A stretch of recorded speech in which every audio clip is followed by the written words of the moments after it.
Today I'm going to show you how easy it is to use most of the settings on both of your digital camera, be it one of these or a giant one, or a mobile phone, a mobile, okay, to take pictures. We're going to cover a lot of stuff. You're in for a surprise. All the buttons, dials, and settings that just about everyone thinks you're going to get cancer if you touch. Well, you won't, okay? And that's what we're going to cover here today, nonstop. Now, a few things I want you to know before we start.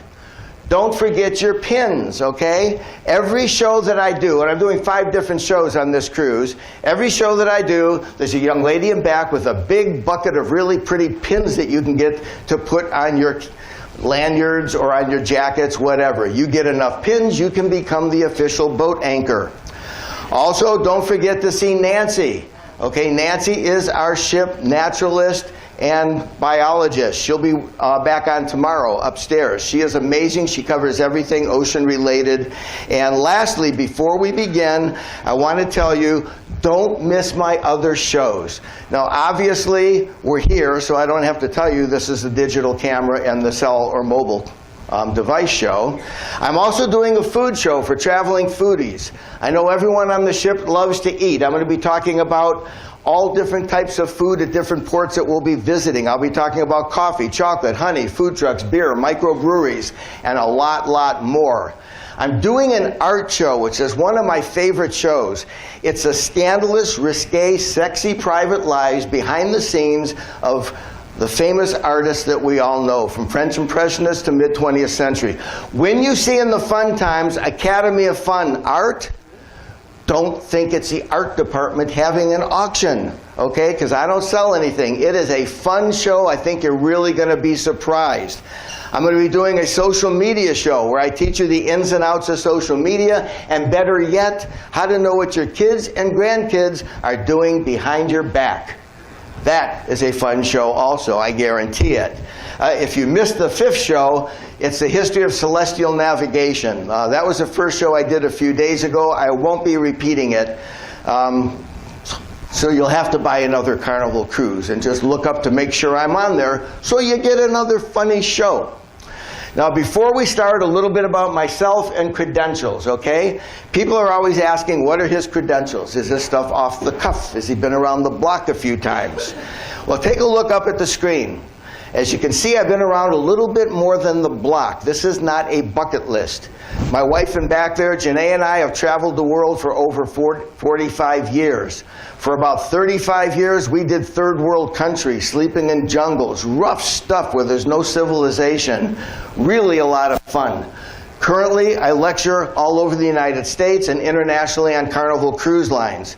In my country, I've been a regular guest on ABC TV, NBC, the Live Well Network, the Disney Channel, and for those of you who are into those home decorating programs, I was a designer for 44.5 years. I did a lot of guest spots on HD TV, the home decorating network.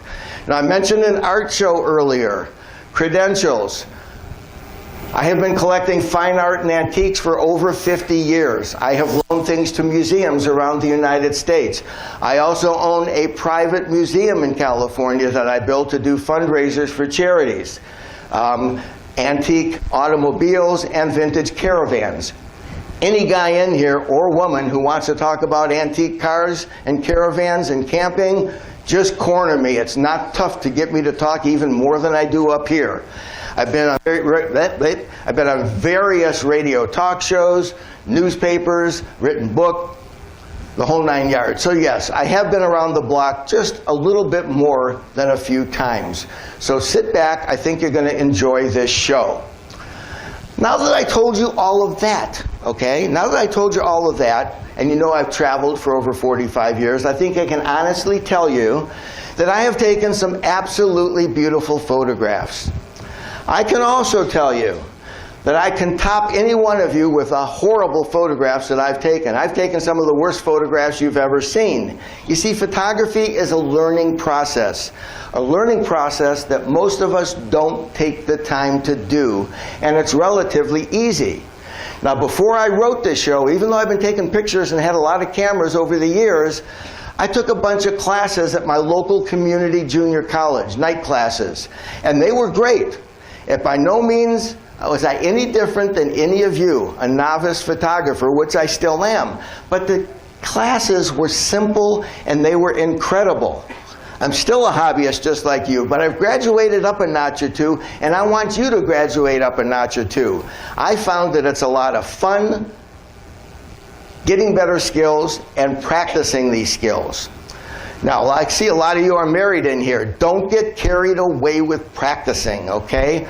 A big sore spot, one of the sore spots in my marriage, is my wife having to wait for me while I take my pictures. She says it takes me hours to take a picture. All you want to do is click, fiddle, look, take the darn picture already. I've heard, you all know about that one, right? She yells at me, she says, you're not appreciating what you're looking at, you're just interested in the good shot. She's right on both counts. In a certain way, she's right on both counts. But don't, if that sounds familiar, don't carry it too far. My wife threatens me with a stopwatch at the end of every trip. You're going to get 20 seconds to take a picture, and that's it, buddy. Don't let that happen. Learn how to use your equipment.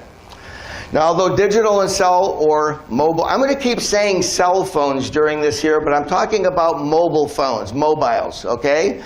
Because we pronounce things correctly in the United States. They're cell phones, okay? You say mobiles. So when I say cell phones, that's what I'm talking about.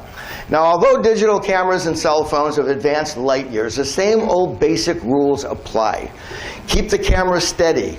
Use the best lighting. Compose simple images. Use the right camera features, okay? Throughout this lecture, I'm going to cover two of these things and a lot within those categories. Using the right camera features and holding the camera steady. These are really important. And these rules apply to both your cellular camera, mobile, or your digital camera. And if you do, I don't have time to cover everything, but I think you'll get a lot of good information here. Now, there's basically three separate types of digital cameras that most people use, okay? You have the big DSLR, the big single lens reflex that weighs 4 pounds. You can change the lenses on the front. You see people carrying them around with their back brace. Then you have one of these, a little pocket digital camera. This is my Panasonic Lumix. I love it. And then, of course, without the garbage bag, we have the mobile phone. These are the three basic types we're going to use, and I'm going to cover all of them today. Now, why are we so afraid of our digital cameras? Okay, I'll tell you why. We're afraid because of all the buttons, dials, modes, settings, aperture priority, speed settings, red eye reductions, light, telephoto, digital telephoto. That's why we're afraid. We see these buttons, and we're just going to set it on automatic. That's not why you bought a good camera. Now, of course, I can tell by the age of everyone in here, you all know we did fine with one of these for years growing up. And the instruction manual, hold camera, click shutter, remove film, and send it to get developed. And we were happy forever with that. And then step 4, send the film out to get developed. And then what? You waited and waited and waited, hoping and praying that your photos came out. You hope and pray that all your memories won't be dashed by a shaky hand or poor lighting, okay? I remember all of that really, really well. That scenario is a lot scarier than the boogeyman guys. I remember step 4 very, very well. But enter the solution, the digital or the cell phone or mobile phone camera. And the boogeyman who isn't so scary after all. Let's get rid of the fear factor. We'll start right now. The good news is that we have these cameras to use. The bad news is the instruction manuals. Have you ever tried to read one? They are so stupid and so long. Who the heck can understand all of that? To me, the fear factor is too much technical information. You don't need to know how the thing works. You need to know what it does. So I'm not going to go into any of the technical stuff because I'll lose you all. But I will tell you this. Read your manuals one time. Read it really good one time and put it back in the case. Don't throw it away, but start using it. Just go for it. This is my message to you all. Now, ladies, you look at your husband and think that, well, that's the way guys are. You know, we don't read directions, right? Half of my teachers were women, and they said, just go for it. You're not going to learn how to use it unless you familiarize yourself with it, and then go for it. Have a good time. Now these are memory cards. You all know what memory cards are if you have a digital camera. Well, these memory cards store all of your photos and all of your memories. Now on the top left there, we have a very limited space memory card. It's called your husband's brain, okay? And you can't add more to it, and it's constantly losing things. But if you look closely at the other cards up there, you can actually choose how much memory you want when you buy a memory card. They're not expensive anymore. When you're traveling on a cruise or anywhere else in the world, buy a memory card with the most memory you can afford. You will not be switching it all the time during your vacation. You shoot your entire trip. And here's a little pointer too. When you're on this cruise or any other trip, whatever pictures you take, if you have your laptop or your iPad with you, download all the pictures. You can leave them in your phone, but download all the pictures you took that day into your computer, into another device. Because I've seen so many people lose their cameras halfway into the trip and they lost half of their memories. It might save your marriage. It almost cost me mine. I'm going to tell you another funny story that happened to me. My wife and I went to Washington, D.C. last year. She wanted to go there because at one of the big museums, they were having a big textile display, and we collect textiles. So we went. She was really excited about learning more about her collection. We spent most of the day at these places, at this museum. And then we went out to dinner. Went out for a nice dinner. And very innocently and sweetly, Janae leaned over to me at the table. She goes, "Honey, can you take the camera out? Let's look at the pictures we took of all the stuff that I've been waiting years to see." I said, "Not a problem." I reached in my pocket, and guess what? Couldn't find the camera. Camera wasn't in either pocket. I left it in the cab. I left the camera in the cab. Exactly what I'm telling you now, all right? So what was I going to do? I did what every single guy in this room would do because you love your wife and you're honest. I told her the truth. That's the best. I said, "Honey, I left the camera in the room." Okay? I didn't know what I was going to do. So I was sweating bullets. There's thousands of cabs in Washington, D.C., but you know what saved my butt? This really happened. Our cab driver was an 80-year-old woman. I know that because she told us. There's thousands of cab drivers. I'm 80 years old. I'm the only 80-year-old woman who drives a cab in Washington, D.C. Isn't that amazing? She must have told me 20 times. Well, when I was looking for the camera in my pockets, I felt the receipt, the cab receipt.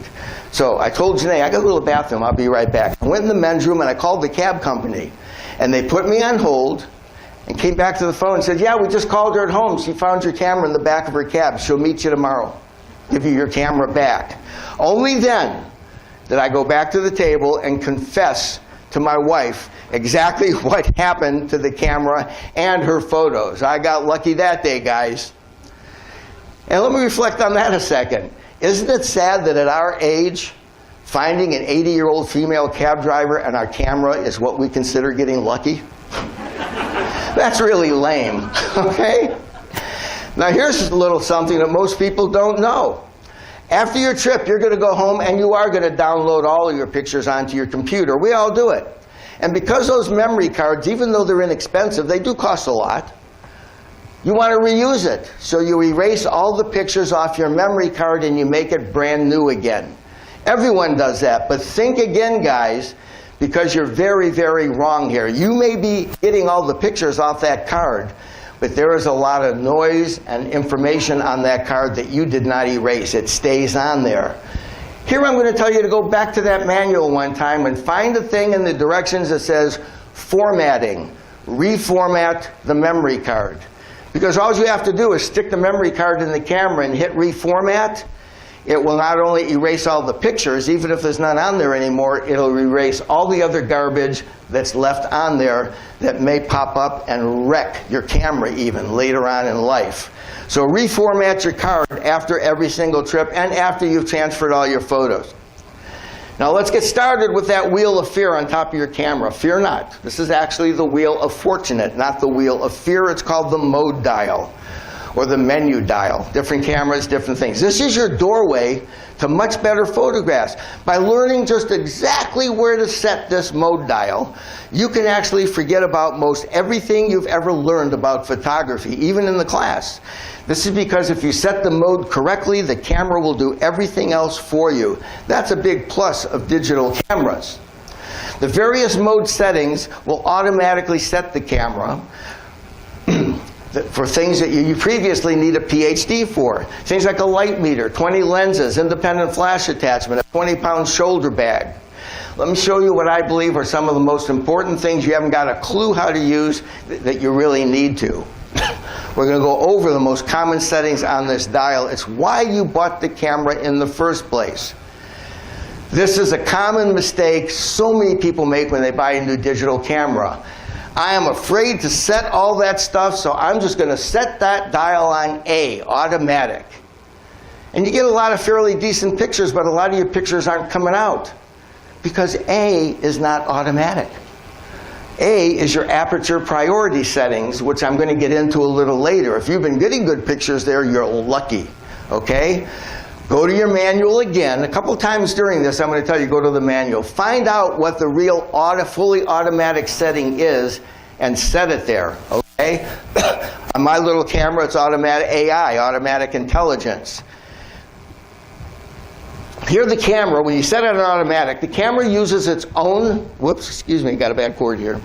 When you set it on automatic, the camera uses its own judgment, and it automatically sets the shutter speed, the aperture, the ISO, the white balance, the flash, red eye reduction, just about everything. Good results in most conditions, in a lot of conditions. But you know what? You don't want good results in most conditions. You want all your pictures to be nice, right? Like in a church or a museum where you can't use flash. We've all had problems taking those pictures.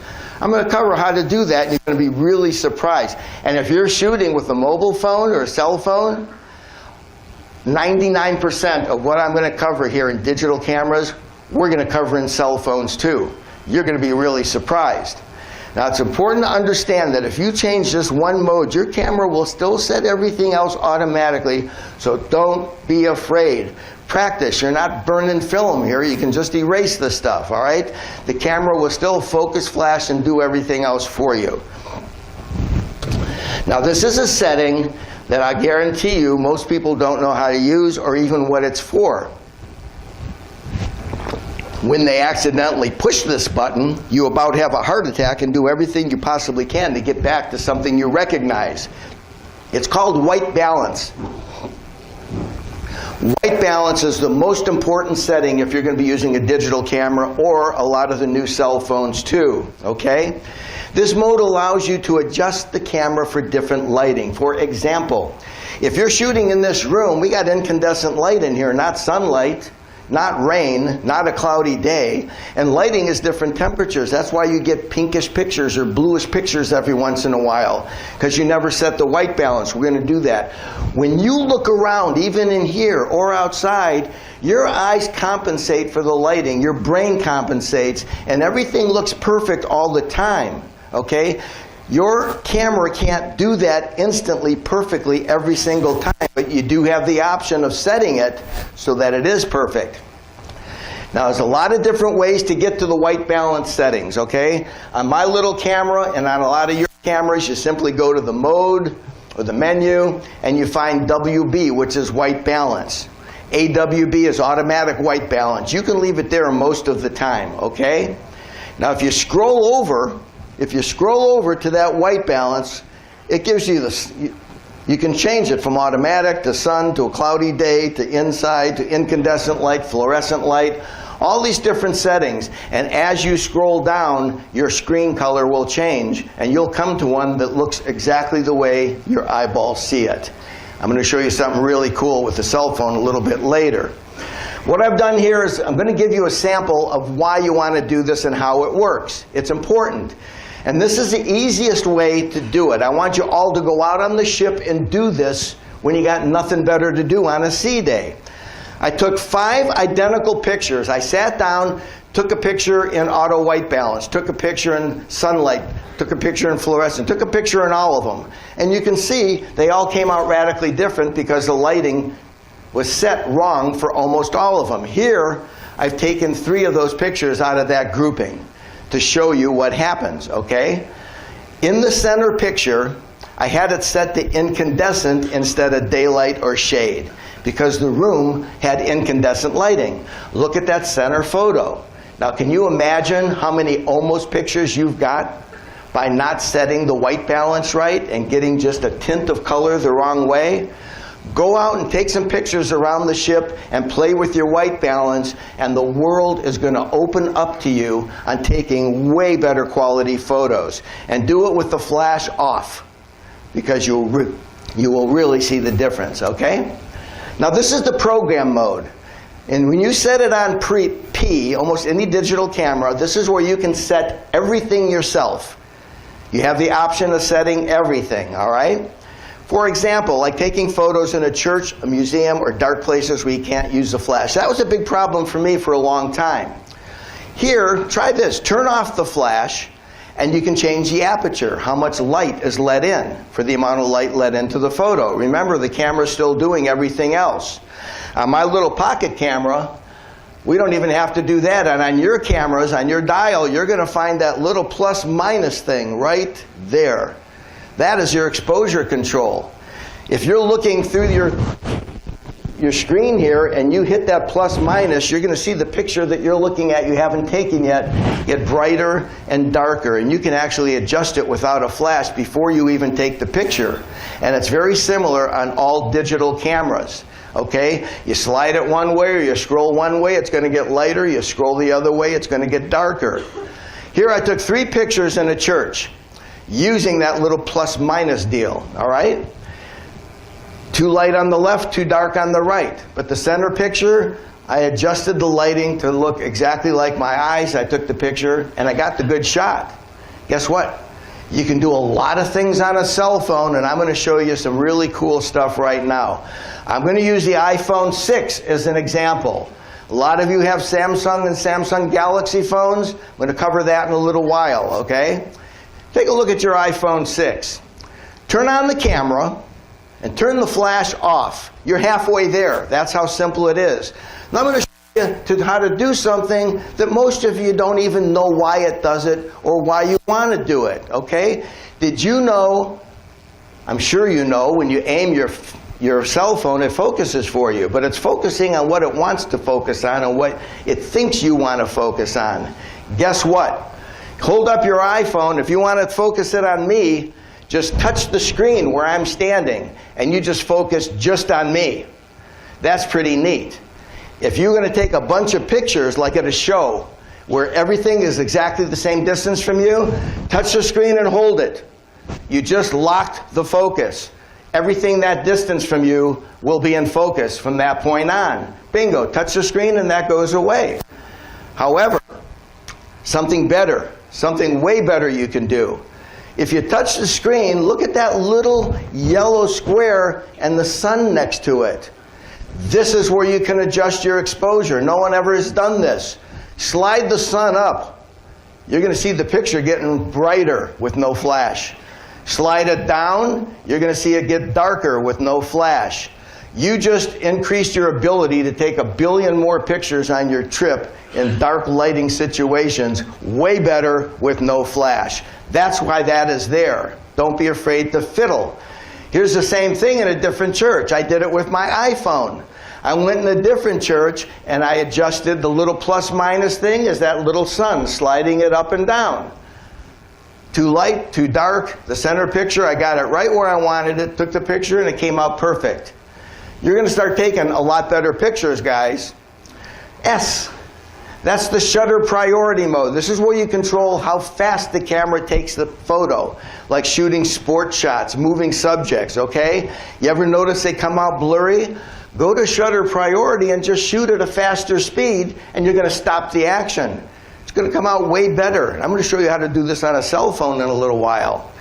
Enter the remedy. Set the shutter speed for a faster photo. Here on the left, I set it in automatic mode, automatic intelligence, with the camera guessing. The picture on the left is not quite freezing the action, okay? So what did I do? I set the camera to shoot at 1,000th of a second. Much faster, bingo, look at the picture on the right. I took it 1 revolution of that merry-go-round later.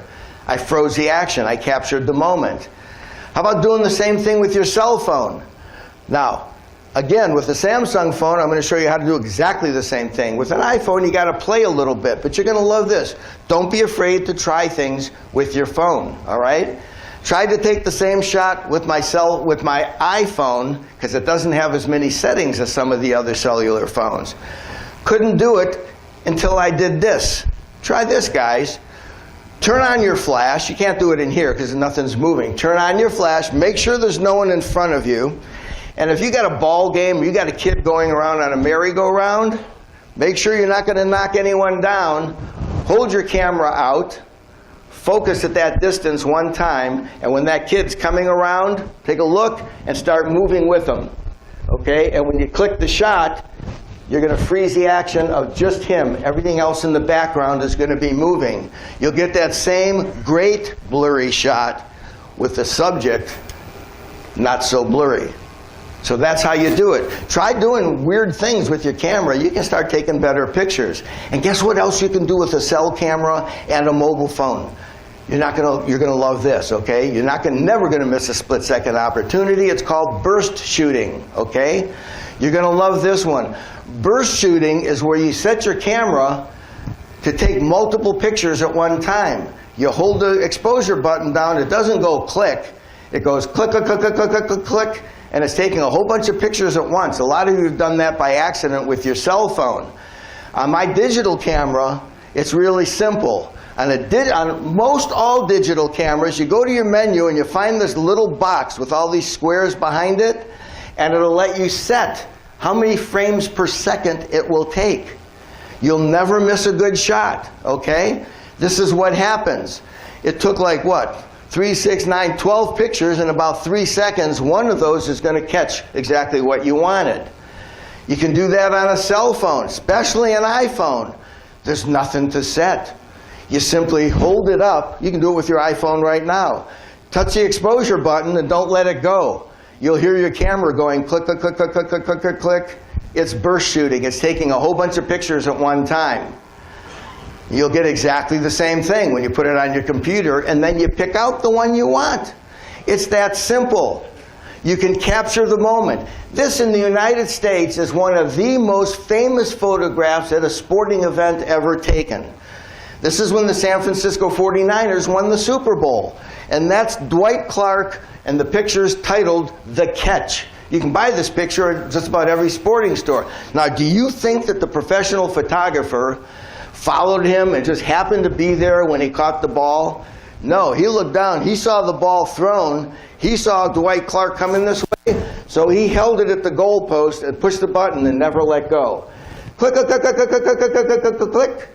And then he put it on his computer, and he's got a picture almost catching it. He pulled that one out. Bingo, you captured the moment. That's why burst shooting is so great. Grandpa, got a lot of grandparents in here. You want to be the hero in your family at dinner? Learn how to use the burst mode. You too can capture the moment and capture that game-winning catch and show it to everyone at the dinner table. Or, Grandpa, you can become public enemy number one and show everyone how the loser lost the game. Oh, no one ever laughs when I say something mean about your grandkids, okay? All right, let's go to the aperture priority mode. This is another way to adjust the settings on both your cell phone and your digital camera. This is where you choose the lens opening. Remember, I showed you how to do it with an iPhone, sliding that little sun up and down? Remember, the camera's still going to set everything else. Here, as in all the other modes that are fully automatic, turn off the flash, play with it a little. It's great in museums and dark shots, but here's where some of you might use it. I sell a lot of things on eBay. When you have a small item and you're taking flash pictures, you're trying to get a really good picture of something small, that flash just flares up and it's hard to get a really good shot. For about $80, you can send it away for a little tabletop tent throw the items in there, put a cheap flood lamp outside, move it around until it looks exactly the way you want it, and bingo, take your picture. Take a look here. The one on the left, playing with the flash every way you can. On the right, I set it in the tabletop tent, moved the flood lamp around till it was just right, turned my flash off, took a few different aperture settings, and that's what I came up with. But I'm afraid, no matter what you say, Steve, I'm afraid of the wheel. I'm not going to touch the wheel. I'll never get it back where it was. I am not going to do that. Well, guess what? You have another great option. It's called bracketing. Most people have never heard of that word, and you can do it with just about every single digital camera on the market. This is where you can set your camera to take several shots in an instant, just like burst shooting. Basically the same thing. But what happens here is it changes the lens opening for each shot. So you're getting a different exposure for each shot without having to fiddle with the camera. Let me show you how it works. You simply go to that, and on my little camera, yours may be different, I just double click on the plus or minus and it says auto bracket. And it's showing me that it'll take 3 pictures in 3 different exposures lower and 3 different exposures higher besides the one that the camera's seeing. Now this is great when you're taking portraits, okay? Really great when you're taking portraits. Why? Because when you're taking a picture of somebody and it doesn't come out just right, you say, don't move. Well, they move. You never get them exactly the same, and you miss that one shot. In bracketing, you tell them sit still. As soon as they're perfect, you set it for 4 different apertures, hit the button, bingo. This one took 3 shots. The middle one, and if this room was dark, is absolutely perfect. I didn't set anything. I set it on bracketing, and the camera took 3 or 4 different shots. That's really cool. Now here's a mode setting that reduces your brain cell use by about 80% with your new camera. All right? And this is the one that frightens almost everyone when they get to it by accident and they can't figure out how to get back to the main screen. This is the scene mode, all right? This is why you bought the camera. Do this somewhere on the ship, okay? Don't be afraid. Let's take a look. This will set your camera for all different scenes. When you find the scene mode, just turn the dial to SCN. You get something like this, and everyone goes, oh my God, that's too much to do. I'm not gonna. It's not too much to do. It's giving you lots of options. Take a look. Top left one there, impressive portrait with rich skin tones. It'll really make portraits come out better. Here's the soft skin mode. If you're taking a portrait of your wife, she's going to love this because this effect will give her skin that looks like she really thinks it looks. And then show her the picture. The scenery mode is wonderful on vacations. If you're taking, and when we go to Hawaii, you're going to see vast, beautiful scenery. This sets the depth of field at infinity. Everything comes out in perfect focus. Sporting events, it'll automatically go to that shutter priority and set the speed quicker for you. Food mode. I go in the food mode 30 seconds after I get on every ship. Okay? But I like to take pictures of my food, and if you set it on food mode, you're going to be surprised how much better your pictures are. How many of you have messed up sunsets and beautiful sunrises? Set it on the sunset mode. You're going to be surprised the way those pictures come out automatically now. And I haven't even covered another 8 that my camera has. So play with them. Again, just erase them if you don't like them. Now, I said I wasn't going to elaborate on these scene modes, but there is one that's important because people accidentally set it and they don't know why. It's called HDR. It's high dynamic range, okay? Anytime you're shooting in harsh sunlight, put it on HDR. And this is the best example I can give you. I took it for this show. I was at the beach with my wife and her girlfriend at a concert. The sun was beating down on Janae's face on one side. So I took a picture of her, and then I took my cell phone, I set it on HDR, and took the same picture not 2 seconds later. You see a big difference in those 2 shots? Use the HDR in harsh lighting situations, and you're going to start getting way better pictures. Okay, so try it. Now, if you have a new Samsung Galaxy or a Galaxy Edge, look what you can do. You can go to the mode or menu dial, and you'll have to play with this one. and hit the Pro button. That's the white one there. When you hit the Pro button, this screen comes up. Doesn't come up on an iPhone. This is something great about the Samsung.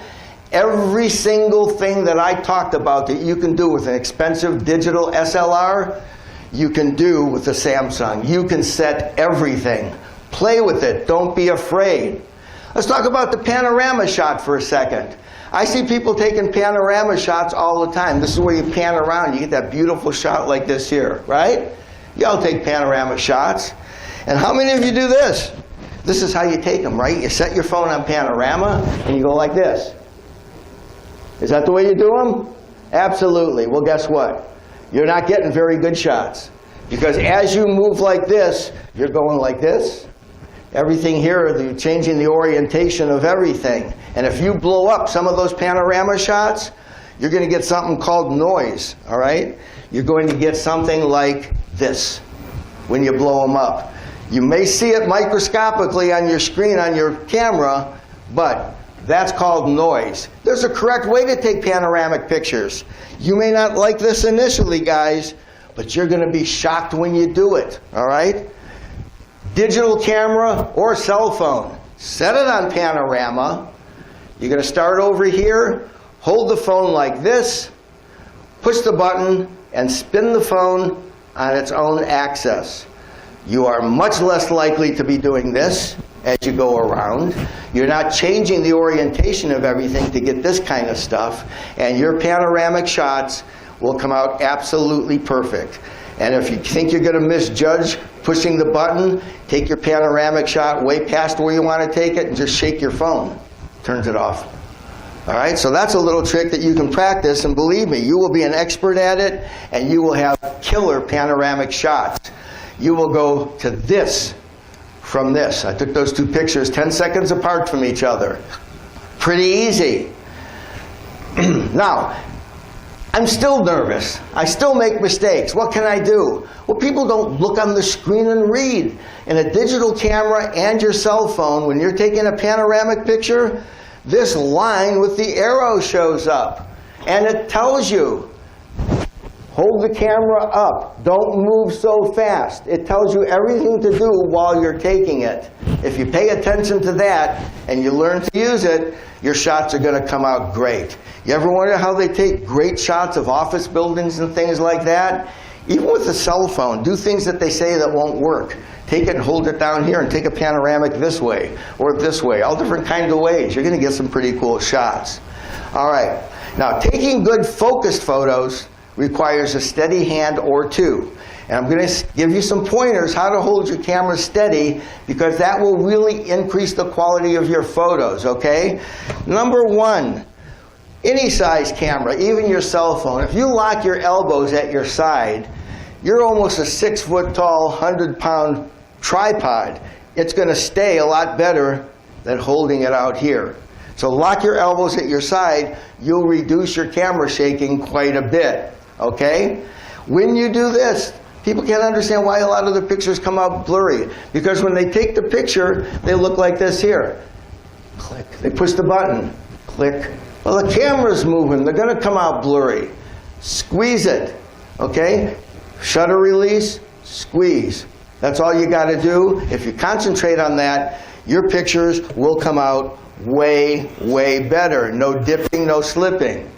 If the ship is rocking, and I saw someone doing this on the very first day of the cruise when we were in those big waves, take your camera and simply set it on something solid, because that something solid is going to be moving just not like this. Everything's going to be right. If there's a big post like this, lean against it and take your picture. Your pictures are going to come out great. Taking those pictures in a museum with no flash, set the camera on top of something near the shot you want to take, and then push the shutter. Because if it takes a little time to take the picture, you're not going to shake. It's going to come out way better, all right? Just like that. Here I put it on top of a pedestal like I did here. Let me tell you a story about holding the camera wrong and looking stupid at the same time. We did a trip through the Panama Canal about a year ago, and everybody goes out on the front of the ship to take pictures of the locks opening and closing. Now, I had done about 6 lectures already. I knew half the people on the ship. So I'm out there in front of everybody, and I got my camera like everyone else up here, because you got to go over everyone's heads. And I'm reaching forward, and I'm taking pictures, and I'm taking pictures of everything. Now, after you take your pictures, what do? You get where you can stand still, and you look at them, right? And that's what I was doing in front of about 800 people. I'm standing there, and I'm looking at my pictures, and I hear people giggling, and I hear someone over here, what is wrong with him? That guy is sick. He teaches the class. Well, you know why? You got to watch where you're looking at your pictures, because I was standing at the rail, and that was right below me. I took a picture of it. They still said I was a sicko the rest of the trip. It's fun experimenting with your cell phone or your camera. And this is a great one, okay? My friend Roy bought a telescope for his grandson. And he wanted to show the kid how to use it. Well, the kid's only this big, but he's a male. Even at that age, he knew not to read directions. He could tell Roy how to do everything with that telescope. And Roy's into astronomy. He wanted to do something to impress the kid. So he pushed the kid out of the way and said, I'm going to show you something, okay? He took the kid's phone, walked up to the telescope, never did this before, stuck the lens right against the eyepiece, and went click. Guess what he got? First time. Looks like a NASA shot. So don't be afraid to try things, and it's in perfect focus. Don't be afraid to try things with any camera, especially a cell phone. Let's talk about selfies for a second, all right? When you take selfies, your camera has 2 lenses. Okay? One on the front and one on the back. Now the one on the front where your screen is a little dot. And that's what everyone takes their selfies with, and they're pretty satisfied with them. But if you got a magnificent something behind you, and you want a really great shot, practice this before you try to do it. Turn your phone around. You can push the buttons on the side to take a picture. Your real lens is on the back of the phone. Try taking a selfie backwards. Way better lens, 7 to 10 times better lens. Your pictures are going to come out way better. Now, that's not something to do all the time, just when it's something really cool that you want really pretty, okay? Then you have this. Never take a selfie from below. Always take it above. Any idea? Now, if that was a picture of my wife, I'd be a soprano up here today, okay? Because it'll make you look terrible and make you look really fat. The photo on the right looks like I had a facelift. I actually just moved the camera. Now here's another one. The only slide I'm going to talk about composition. Use your head and try to compose your pictures. When we were writing the show, we were walking down the California coast, and Janae said, stand right there, that's really pretty behind you. I want to take a picture with the coastline. And she did. And I looked at it, and we agreed we weren't going to put composition in here. I said, you know what, do me one favor, Janae. Just stand right there, turn the camera sideways, and do this. I'm going to kneel down here. Take the same picture. Is that a better picture on the right? Just by a little bit of composition. So fiddle around, move the camera, try to take better pictures. And you're going to love this, editing on your cell phone. Do you know that on all of your cell phones, you don't have to throw away all those bad pictures you took? I'm not going to show you how to use everything I'm going to show you now, but I am going to loosen you up to go out and try it, okay? On an iPhone, and it's different on a Samsung, all you have to do is go to Edit. Find a crummy picture, click on Edit, and you're going to get these 3 things. And people say, big deal, I can adjust 3 things on my phone. No, when you start pushing those 3 things, there's over 30 things you can adjust on your phone. From contrast to lighting, everything. You can take a crummy picture that's almost black and make it look somewhat normal. So learn how to use the editing on your phone. Cropping is one of the big editing things that my wife uses all the time. I mean, you've all met me, you know I'm a little off the wall. That's a family shot that she took, that was someone else took. And that's me in my normal pose. So before Janae sent it out to everyone, that's the normal picture she sends out. I'm not in it. She cropped me out.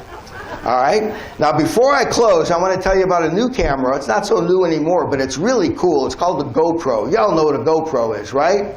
And we all wonder in our head, what are certain things in life like?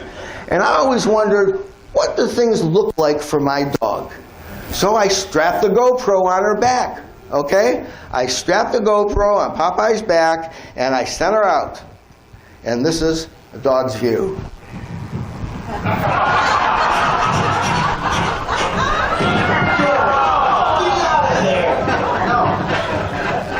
What's the matter with you? Then she kissed me. Ugh. Try not to do that, that's disgusting. Oh, yeah, I think that's kind of cute. All right, let's go over here now. In conclusion, we're going to close up now. Now, I hope the one message that I leave you with from this show today is don't be afraid of your camera. Don't be afraid to play with it because it's not film. Just go for it and experiment. Also, I hope that you realize that a cell phone or mobile phone in a lot of cases is way better than schlepping around a 10-pound camera on vacation. They're getting to be light years beyond what they used to be. You will probably decide to leave that big camera home and just take your cellular one with you. I'd also like to remind you that I'm just a hobbyist like you. I'm practicing and learning every single day, and it is fun. Now, as I do in all my shows, I try to leave you with a controversial question. I'm going to do that here today, too. Something to discuss at dinner tonight. Here's a photo of one of the most famous photographers that ever lived in the United States, Ansel Adams, okay? Here he is in the 1940s at Yosemite National Park. Now, Ansel didn't have the Wheel of Fortune on his camera to assist him to take the perfect photograph. He couldn't go home and use Photoshop. He didn't have a computer to change all the settings. He had to wait for hours, sometimes days, to get just the right light for the photo he had up here in his head. He had to make sure his composition was perfect in nature because he couldn't change it later. He couldn't rearrange anything. And he had only himself to depend on. So my question, we all acknowledge that he was truly an artist. But are the photographers today as much of an artist as Ansel Adams was? The photographers of today that have their high-tech cameras, Photoshop, computers, and all the bells and whistles that we just discussed here today. What do you think? You know, discuss it tonight. Discuss it when you're in a museum looking at photographs. I have one other question to ask you all. How did I do here today? Did y'all enjoy this show? All right, well, thank you very, very much.